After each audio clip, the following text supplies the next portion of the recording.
Hello friends, welcome to Bangera's cooking channel. ಇವತ್ತಿನ recipe ಕಡಲೆಬೇಳೆ ಮತ್ತು ಸಾಗು ಪಾಯಸ ಮಾಡ್ತಾ ಇದ್ದೀನಿ. ಮಂಗಳೂರು ಶೈಲಿಯಲ್ಲಿ, ಮಂಗಳೂರಲ್ಲಿ ಮದುವೆ ಮನೆಗಳಲ್ಲೆಲ್ಲ ಮಾಡ್ತಾರಲ್ಲ, ಅದೇ ಶೈಲಿಯಲ್ಲಿ ನಾನು ಪಾಯಸ ಮಾಡೋದು ಹೇಗೆ ಅಂತ ತೋರಿಸ್ಕೊಡ್ತಾ ಇದ್ದೇನೆ. ಮಂಗಳೂರು ಮದುವೆ ಮನೆಗಳಲ್ಲಿ ಮತ್ತು ದೇವಸ್ಥಾನಗಳಲ್ಲೆಲ್ಲ ಹೆಚ್ಚಾಗಿ ಇರ್ತದೆ ಕಡಲೆಬೇಳೆ ಮತ್ತು ಸಾಗು ಪಾಯಸ. ತುಂಬ ಸೂಪರಾಗಿರ್ತದೆ ಫ್ರೆಂಡ್ಸ್. ಇದು ಹೇಗೆ ಮಾಡೋದಂತ ನೋಡುವ. ನೋಡಿ, ಮೊದಲಿಗೆ ನಾನು ಕಡಲೆಬೇಳೆ ನೋಡಿ 1 ಕಪ್ಪಿನಷ್ಟು ಕಡಲೆಬೇಳೆ ತಗೊಂಡಿದ್ದೇನೆ. ನೋಡಿ, 1 ಕಪ್ಪಿನಷ್ಟು ಕಡಲೆಬೇಳೆ ಚೆನ್ನಾಗಿ ತೊಳೆದೆಲ್ಲ ಇಟ್ಕೊಳ್ತೇನೆ ನಾನು. ಮತ್ತು ಅದಕ್ಕೆ ಒಂದು ಅರ್ಧ ಕಪ್ಪಿನಷ್ಟು ಸಾಗು. 1 ಕಪ್ ಕಡಲೆಬೇಳೆಗೆ ಅದರ ಅರ್ಧದಷ್ಟು ಸಾಗು. 1 ಕಪ್ ಕಡಲೆಬೇಳೆ ತಗೊಂಡಿದ್ದೇನೆ, ಅದರ ಅರ್ಧದಷ್ಟು ಸಾಗು ಅರ್ಧ ಕಪ್ ತಗೊಂಡಿದ್ದೇನೆ. 1/4 ಕಪ್ಪಿನಷ್ಟು ರವೆ ತಗೊಂಡಿದ್ದೇನೆ. ಬಾಂಬೆ ರವೆ ಅಂದರೆ ಚಿರೋಟಿ ರವೆ ಹೇಳ್ತೇವಲ್ಲ ಅದು. ನೋಡಿ, ಅರ್ಧ ಕೆಜಿಯಷ್ಟು ಬೆಲ್ಲ ತಗೊಂಡಿದ್ದೇನೆ. ನೋಡಿ, ಒಂದು 8 ಅಚ್ಚು ಉಂಟು ಇದರಲ್ಲಿ. ಅರ್ಧ ಕೆಜಿ ಬೆಲ್ಲ ತಗೊಂಡಿದ್ದೇನೆ ನಾನು. ನೋಡಿ, 1 ತೆಂಗಿನಕಾಯಿದು ಹಾಲು, ಒಂದು ದೊಡ್ಡ ತೆಂಗಿನಕಾಯಿದು ಹಾಲು ತೆಗೆದಿಟ್ಟಿದ್ದೇನೆ ನಾನು.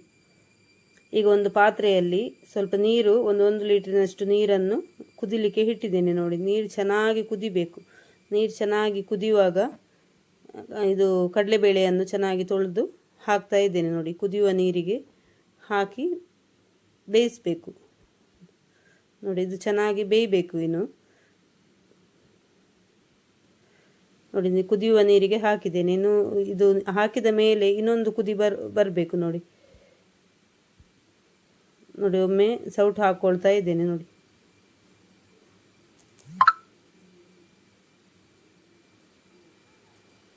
ಮುಚ್ಚಿಡ್ತಾ ಇದ್ದೇನೆ ಚೆನ್ನಾಗಿ ಬೇಯಲಿ ಅಂತ ಹೇಳಿ.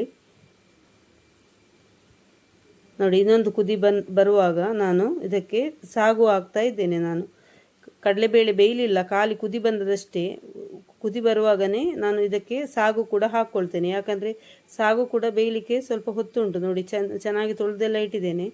ಇದು ಕಡಲೆಬೇಳೆ ಮತ್ತು ಸಾಗು ಒಟ್ಟಿಗೆ ಬೇಯ್ತದೆ. ಅದಕ್ಕಾಗಿ ನಾನು ಕಡಲೆಬೇಳೆ ಹಾಕಿ, ಕಡಲೆಬೇಳೆ ಕುದಿ ಬರುವಾಗ ಈ ಸಾಗುವನ್ನು ತೊಳೆದು ಅದು ಕೂಡ ಒಟ್ಟಿಗೆ ಹಾಕ್ಕೊಳ್ತಾ ಇದ್ದೇನೆ. ಇನ್ನು ಇದು ಒಟ್ಟಿಗೆ ಬೇಯಬೇಕು.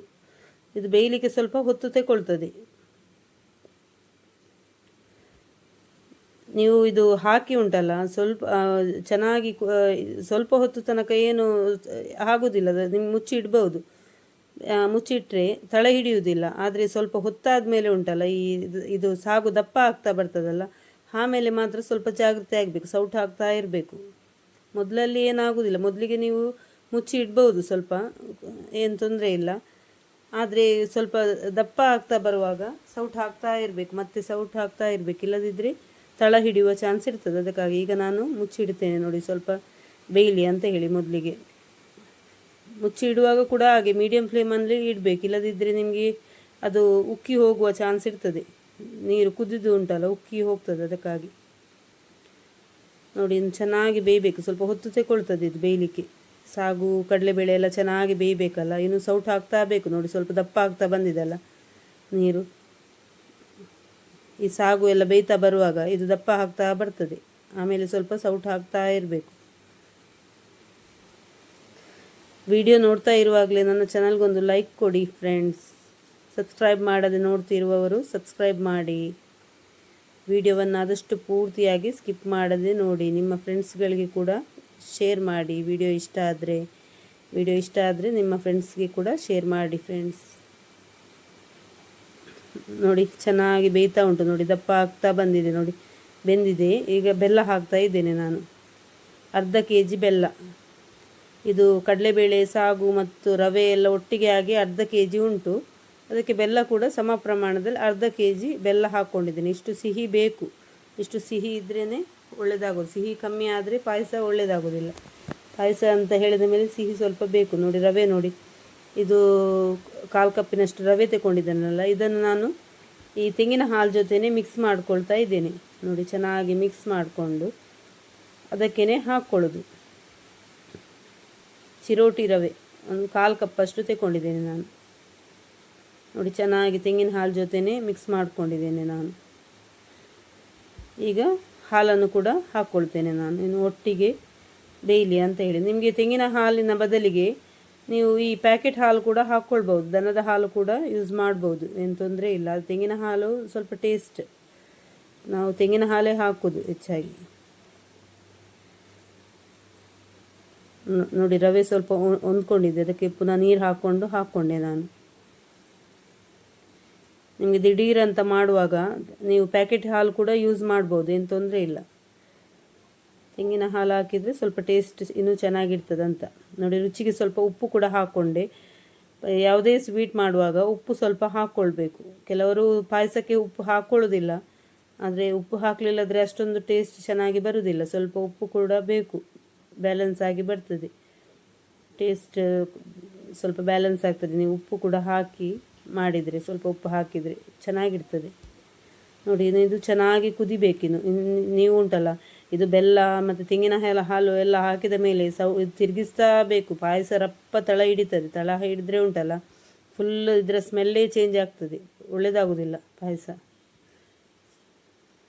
ಅದಕ್ಕೆ ತಿರುಗಿಸ್ತಾ ಇರಬೇಕು. ನೀವು ಇದನ್ನು ಈ ಪಾಯಸ ಇಟ್ಟು ಇನ್ನೊಂದು ಕೆಲಸಕ್ಕೆ ಅಂತ ಆಚೆ ಹೋದರೆ ಉಂಟಲ್ಲ, ಈಚೆ ಪಾಯಸ ಎಲ್ಲ ಸೀದು ಹೋಗ್ತದೆ.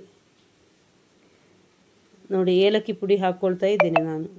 ಏಲಕ್ಕಿ ಪುಡಿ ಫ್ಲೇವರ್ ತುಂಬ ಚೆನ್ನಾಗಿ ಬರ್ತದೆ. ಏಲಕ್ಕಿ ಪುಡಿ ಸ್ಕಿಪ್ ಮಾಡಬೇಡಿ, ಏಲಕ್ಕಿ ಪುಡಿ ಹಾಕಬೇಕು. ನೋಡಿ ಇದನ್ನು ಚೆನ್ನಾಗಿ ಕುದಿ ಬರಬೇಕು.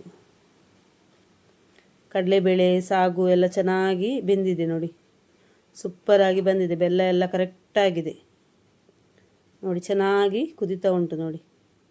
ಒಳ್ಳೆ ಕುದಿ ಬಂದರೆ ಪಾಯಸ ರೆಡಿ. ಇನ್ನು ಇದಕ್ಕೊಂದು ತುಪ್ಪದಲ್ಲಿ ಹುರಿದು ಗೋಡಂಬಿ ಹಾಕ್ಕೊಳ್ಬೇಕು.